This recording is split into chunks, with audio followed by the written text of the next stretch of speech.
Esses novos tempos nos desafiam a fortalecer a formação docente, ampliar os saberes e as práticas pedagógicas.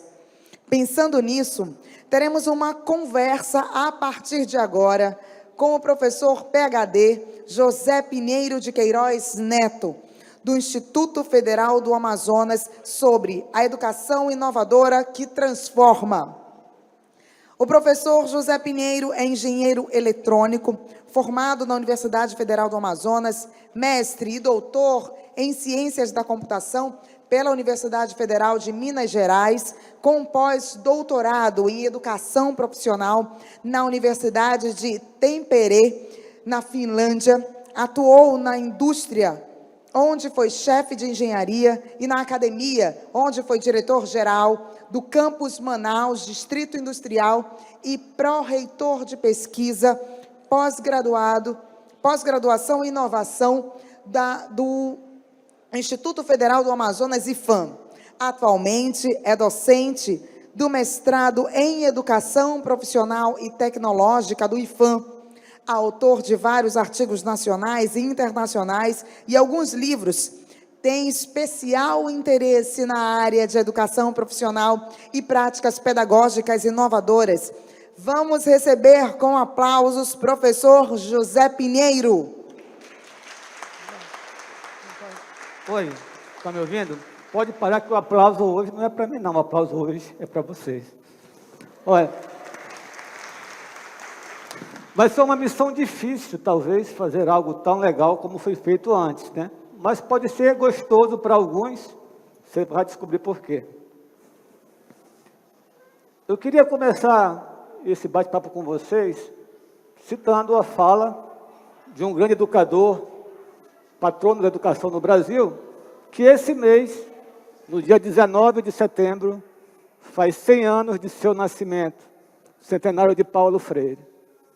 E Paulo Freire dizia o seguinte: a educação, ela não transforma o mundo, não.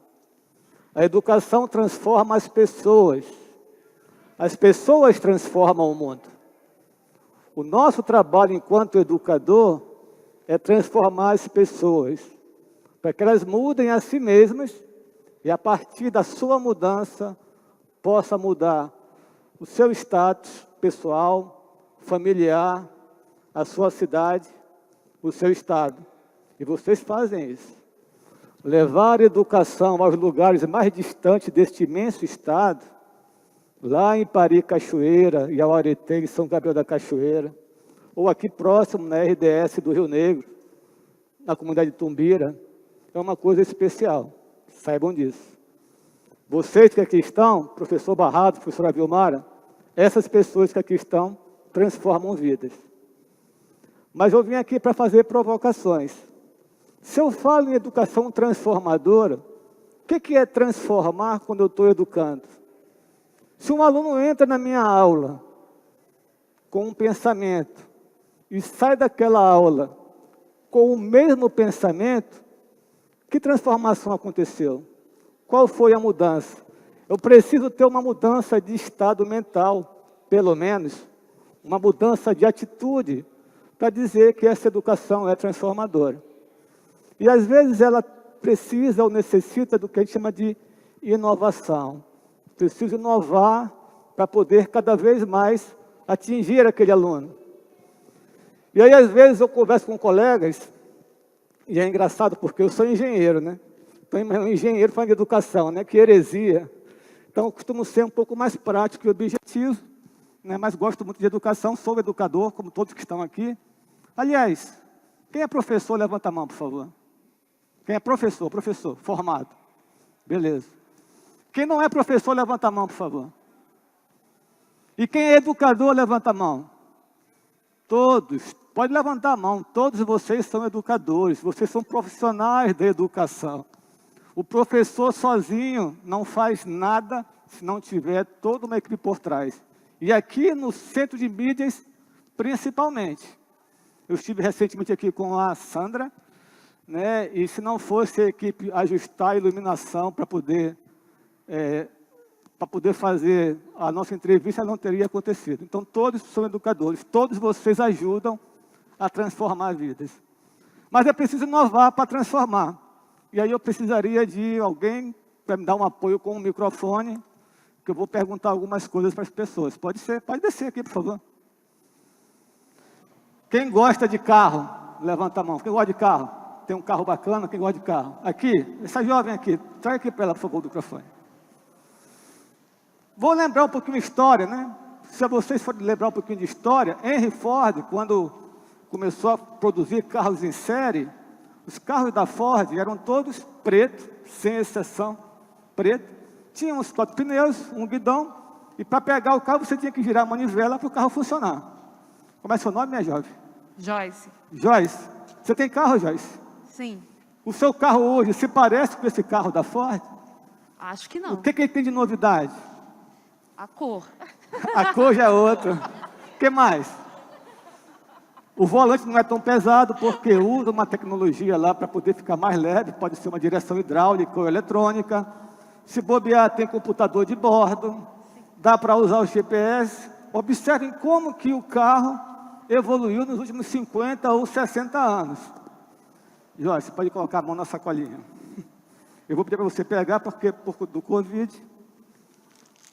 Muito obrigado. Ah, agora vocês vão levantar a mão, né? Então veja como evoluiu o carro, né? Evoluiu bastante. Quem gosta de televisão, de ver TV, Big Brother, filme, aqui, traga para cá, por favor, para essa moça o microfone. Cadê meu ajudante? A televisão, olha que eu sou meio velhinho, cabelo branco, né? A Telefunken tinha aqui uma fábrica de televisão. Então na minha época era um tubo de cinescópio desse tamanho, para poder carregar de um lugar para outro, quando minha mãe ia arrumar a casa, tinha que ser eu e meu irmão para levar a televisão. Tão pesada que ela era. Aqui. Como é seu nome? Riane. Lia, você tem televisão em casa hoje? Como é que está a televisão em casa hoje? Tá mais moderna, né? Moderna, fininha, leve, tela grande, resolução de LED, Acesso à internet. acesso à internet. Vejam como evoluiu a televisão. E a informática? Quem é de informática aqui? Quem é professor de informática? Tem um professor de informática? Lá atrás, o rapaz, vai levantar a mão, por favor. Se você puder levar lá para ele o microfone, pode colocar a mão na sacolinha. Quando eu comecei a estudar, e além de engenheiro, meu doutorado em computação, eu gravava meus programas num disquete desse tamanho. Chamava de disco de 5 1/4. Você conseguia guardar ali um pequeno programa só por vez. Como é que a gente guarda hoje as nossas informações? Hoje a gente tem SSD, né? Que são dispositivos mais rápidos. SSD, passou pelo pendrive e já está na nuvem, né? Agora está na nuvem. Estamos migrando para a nuvem. E antes eu guardava uma coisinha num disquete gigante, hoje eu guardo um mundo inteiro numa nuvem. Exatamente. Não, esse não é meu não, meu é esse aqui. Então, para vocês verem como evoluiu. Agora, e a nossa aula? Levanta a mão. Aí. E a nossa aula? Vamos lembrar do tempo da nossa sala de aula. Lá da 5ª série, professora Socorro, adorava a professora Socorro. Ela era professora de ciências, né? Como é que era a nossa aula? Salas com fileiras, um professor na frente falando. A minha sala era assim, eu tenho 52 anos, eu estou falando de 40 anos atrás. O que mudou era um quadro de giz, né? Hoje você pode ter um pincel ou um PowerPoint, mas era a sala em fileiras e um professor falando. Há 100 anos atrás, era uma sala com fileiras e um professor falando.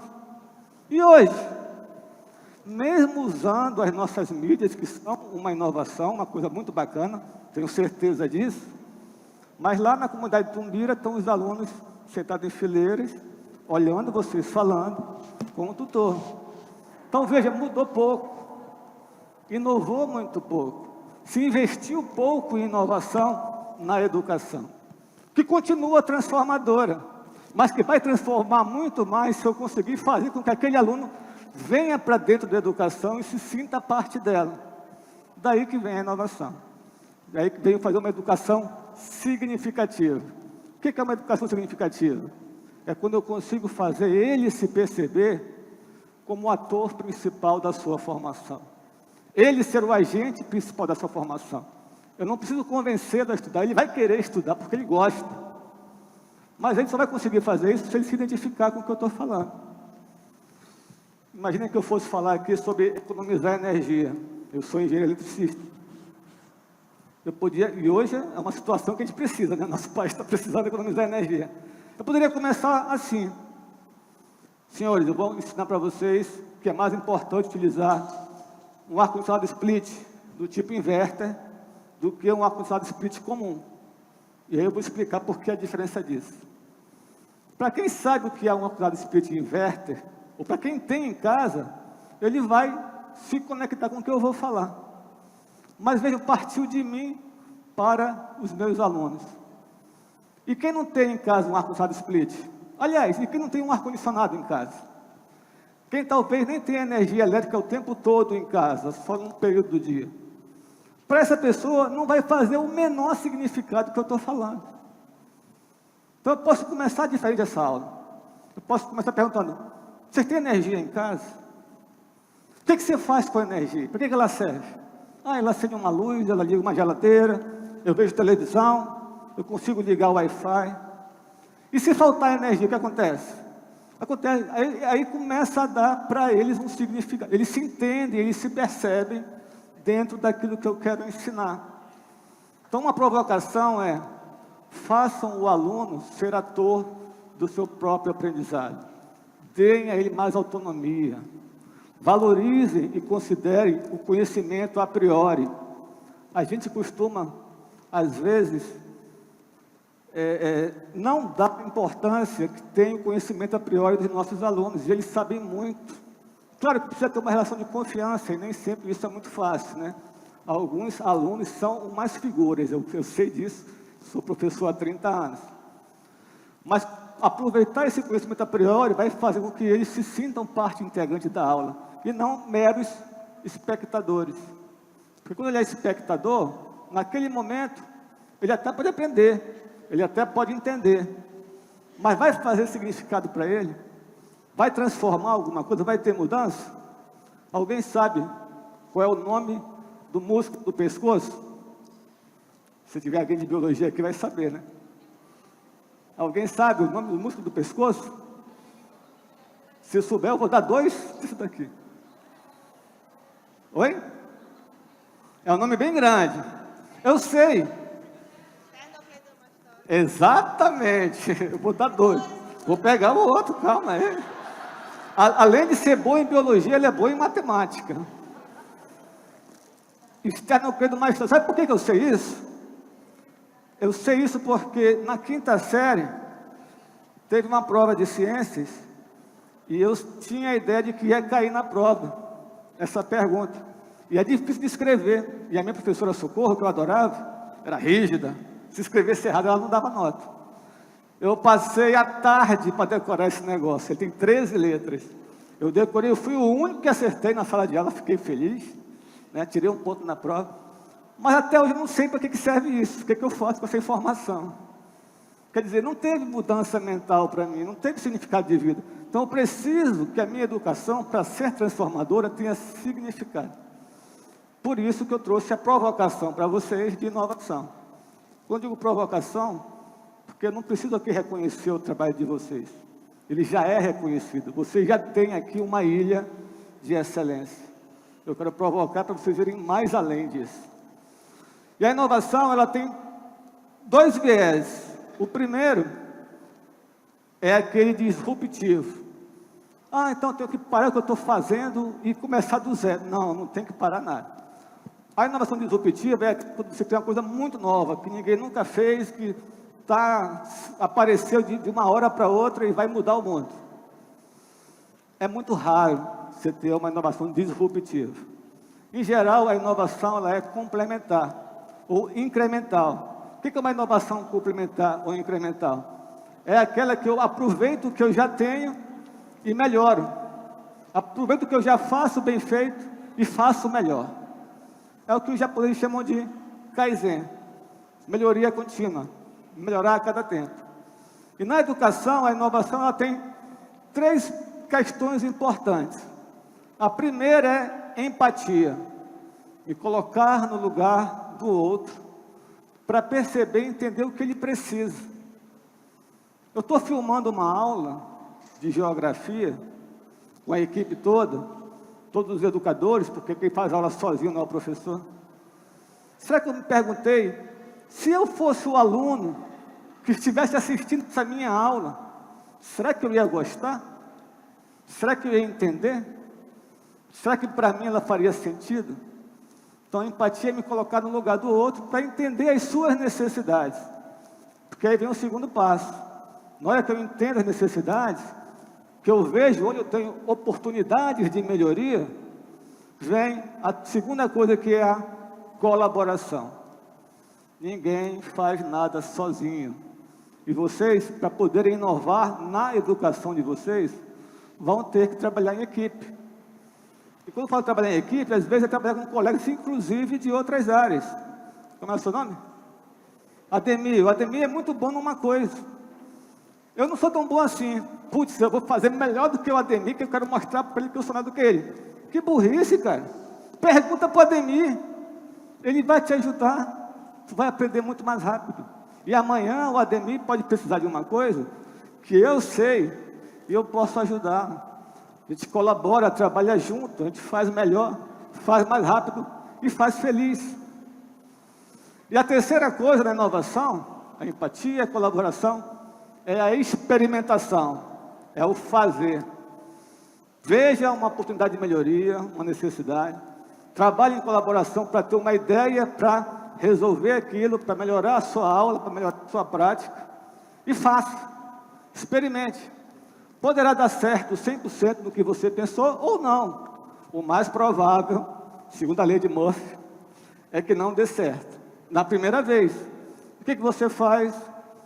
Você faz o que nos ensinou Paulo Freire. Você reflete em cima da sua prática. E a reflexão em cima da sua prática vai levar a uma nova prática. E aí você vai fazer a melhoria contínua. A inovação que se faz incremental. O que os japoneses chamam de Kaizen. A provocação é, o que vocês podem fazer melhor daquilo que vocês já fazem muito bem hoje?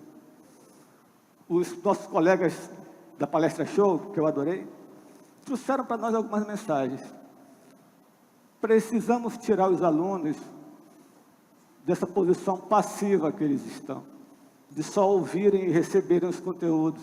Não é fácil fazer isso, mas é necessário. Porque nós estamos criando toda uma geração dependente. Uma geração que depende do professor para aprender. Pinheiro, você está maluco? Mas claro que depende. Não, não depende não. Depende porque nós fazemos eles dependerem. Mas nós poderíamos ser, ao invés de professores conteudistas, poderíamos ser facilitadores que os ajudassem a ir em busca do conteúdo. E aí eu faço uma inversão, onde o professor deixa de ser a figura principal em sala de aula e o aluno passa a ser a figura principal em sala de aula. Isso é uma inovação bem disruptiva, mas ela é possível. E eu vou já dar um exemplo para vocês que ela é possível. E não é que vocês vão fazer isso amanhã. Vocês podem pensar nisso. Como que eu consigo fazer os alunos trabalharem mais e eu trabalhar menos? E eles irem em busca do conhecimento e eu auxiliá-los a irem em busca desse conhecimento. Porque se a minha aula for muito conteudista, eu posso correr o risco de estar competindo com outras mídias que eles têm disponíveis. Hoje em dia, se você for dar uma aula muito conteudista, você vai concorrer com o Google. Eu já vi numa sala de aula, eu falando um negócio, e o aluno puxou o celular. Ô professor, isso que o senhor falou não é isso não, eu vi aqui no Google aqui que é outra coisa. Para minha sorte, ele pegou uma página muito ruim. Então, outra coisa que ele viu lá não estava certo. Aí eu mostrei para ele, não é isso e tal. Mas eu incentivei ele a fazer isso, porque isso é bom. Ele ir em busca do conhecimento é bom, não é ruim. Só que eu preciso dizer para ele, olha, você pode ir, é bom isso, mas não nesse site aí, esse site aí não é bom. Você pode ir por esse caminho, você tem esse lugar para você pesquisar, você pode fazer dessa forma. E aí existem várias metodologias que ajudam a fazer isso. Hoje, dita de metodologias ativas, que não é uma coisa nova, vem lá de 1930, quando John Dewey começou a pensar isso, e depois que o Patrick colocou isso em atuação, que hoje alguns chamam de pedagogia de projetos, aprendizagem baseada em projetos, aprendizagem baseada em problemas, aprender fazendo, sala de aula invertida, ensino híbrido, tudo isso são derivações das metodologias ativas. Mas o grande recado da metodologia ativa é: o aluno tem que deixar de ser passivo para passar a ser ativo. Não quer dizer solitário. Não quer dizer que eu, professor, não vou estar acompanhando aquele aluno. Vou sim, mas eu vou começar a dar para ele mais autonomia, para ele se sentir parte integrante da sua própria formação, para que ele seja ator da sua história, inclusive na sua formação.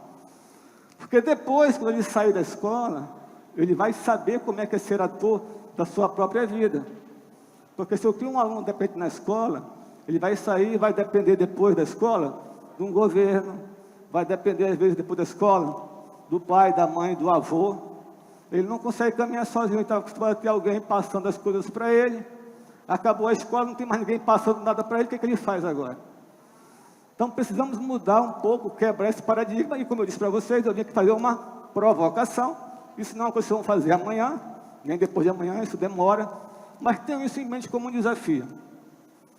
Eu passei um ano da minha vida morando num pequeno país, que é um país que tem como reservas gelo e pinheiros. Inclusive, Pinheiro é meu nome, né? Então tem tudo a ver comigo.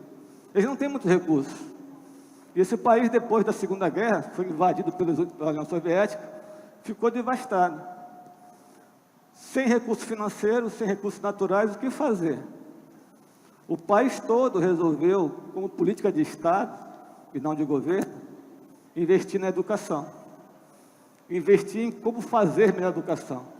Foram em busca dos melhores pensadores, do que se fazia de melhor, como mudar o status da sua educação, uma educação pública, gratuita e de qualidade para todos. E aí o para todos, vocês são um bom exemplo disso, porque vocês ajudam a levar a educação para todos.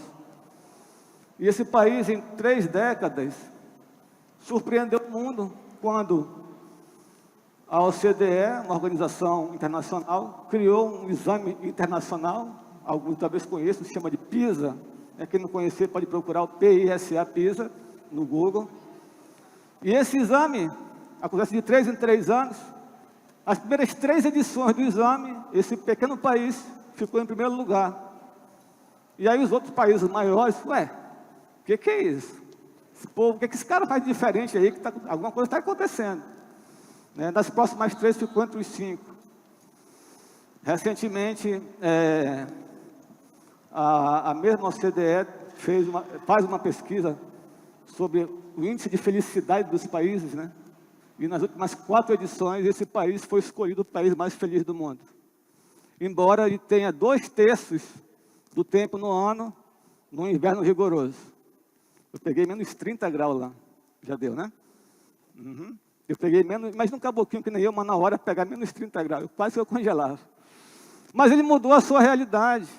Primeiro, mudando a realidade da formação dos seus cidadãos.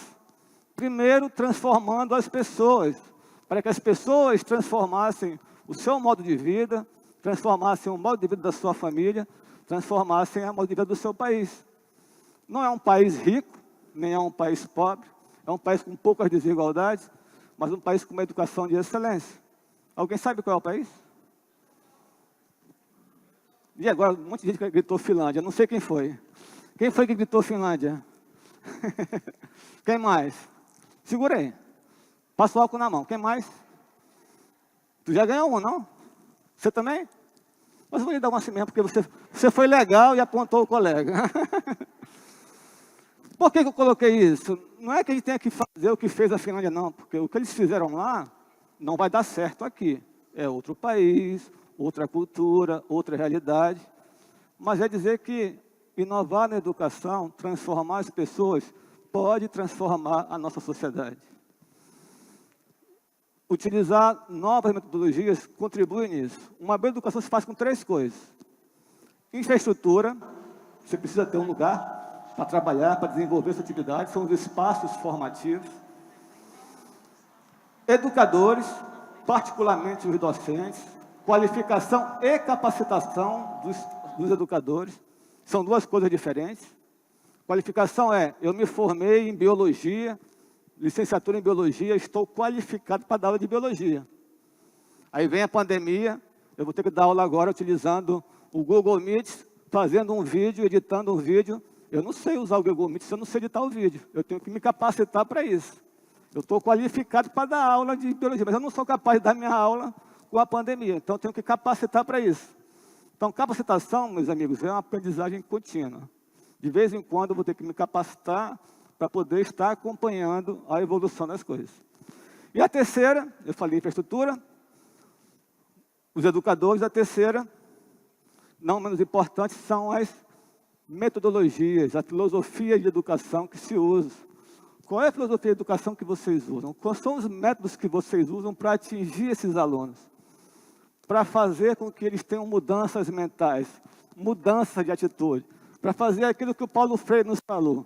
Mudar essas pessoas, para que elas mudem a sua realidade, para que elas mudem a realidade da sua cidade, do nosso estado, quem sabe, do nosso país.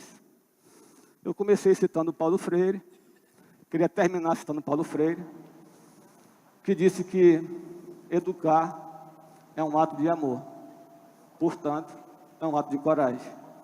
Senhores, a vocês a minha reverência, vocês são excelentes educadores, e que esse amor pela educação os ajude a melhorar cada vez mais.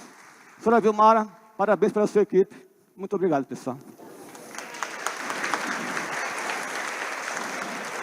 Quem mais quer? Agradecemos, professor José Pinheiro, pela sua palestra.